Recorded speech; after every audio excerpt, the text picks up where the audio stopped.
তান্ত্রিক বিদ্যা শিখতে গিয়ে এক দুধের শিশুকে বলি দেওয়ার চেষ্টার অভিযোগ প্রতিবেশী এক ব্যক্তির বিরুদ্ধে।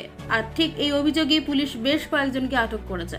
পশ্চিম মেদিনীপুর জেলার গড়বেতা ৩ নম্বর ব্লকের সারগা গ্রামের এক শিশুকে আজ অমাবস্যা দিন বাড়ি থেকে তুলে নিয়ে গিয়ে সিঁদুর মাখিয়ে তাকে বলি দেওয়ার চক্রান্ত করেছিল প্রতিবেশী এক ব্যক্তি রঞ্জিত রুইদাস। আর ঠিক এই অভিযোগে প্রতিবেশী ওই ব্যক্তি সহ তার পরিবারের 5 জনকে আটক করেছে পুলিশ।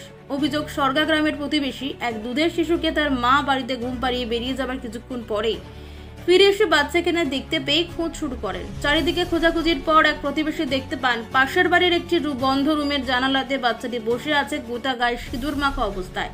তড়িঘড়ি পরিবারের লোকজন গিয়ে বাচ্চাটিকে উদ্ধার করে নিয়ে আসে। আর তারপরে অভিযোগ তোলে রঞ্জিত রুইদাসের ওপর। উল্লেখ্য, বছরখানেক আগে কামাখ্যায় গিয়ে তন্ত্রবিদ্যা শিখেছেন অভিযুক্ত ওই ব্যক্তি। বিগত বেশ কয়েক মাস ধরেই ওই রঞ্জিত রুইদাসের ওপর নজর রাখছিলেন প্রতিবেশীরা। বাচ্চাটির পরিবারের লোকজনের অভিযোগ এবং প্রতিবেশীদের ক্রমান্বয়ে অভিযোগের ভিত্তিতেই রঞ্জিত রুইদাস সহ তার পরিবারের প্রায় 5 জনকে তুলে নিয়ে যায় পুলিশ। পুরো ঘটনার তদন্ত শুরু করেছে পুলিশ। আমি সুই দিয়ে এসেছিলাম, বাচ্চাটাকে সুই দিয়ে এসেছিলাম। তার আগের দিনে বাচ্চাটাকে শুয়েছে, তার মধ্যে আমার কাপড়টা খাটে রাখা ছিল। খাট থেকে নিচে নেমে দাও দাও করে জ্বলছে। এবার তার বাবা ঘরে যেয়ে দেখে যে দাও দাও করে জ্বলছে, আর বাচ্চাটাকে যেন পা ধরে টেনে আনছে, টেনে এনে আগুনটা ফেলবে সেই অবস্থা। সেই মুহূর্তে ঘরে ঢুকে যে দেখছে আগুন জ্বলছে, বাচ্চাটাকে যে হোক করে ধরে নিয়ে এসে আগুনটা নিমিয়ে এই যে কাপড় নিয়ে এসেছি।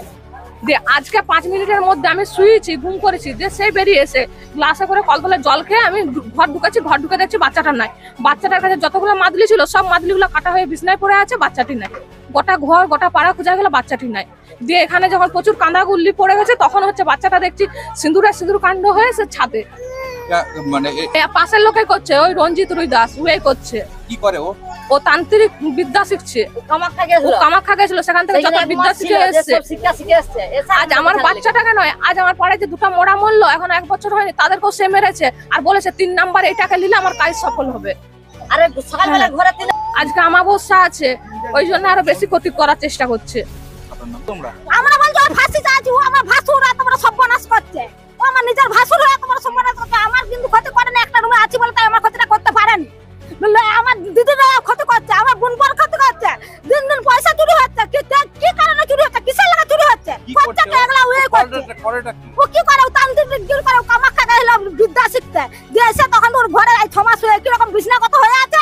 আর ওর ঘরকে এলআইসির মতন চলছে, মাছের মাংসের পিঠাটা বানাইটা এলআইসি চলছে। আর আমি খেতে খেতে মরে যাচ্ছে। আমরা তা তো খেতে জুটানি, আমি ঘর করছি, আমার খেতে জুটানি। আর ওর আমার ভাসুর এলআইসি চলছে। কি করে ও কি করে? সারাদিন শুয়ে থাকে, তার এলআইসি চলছে।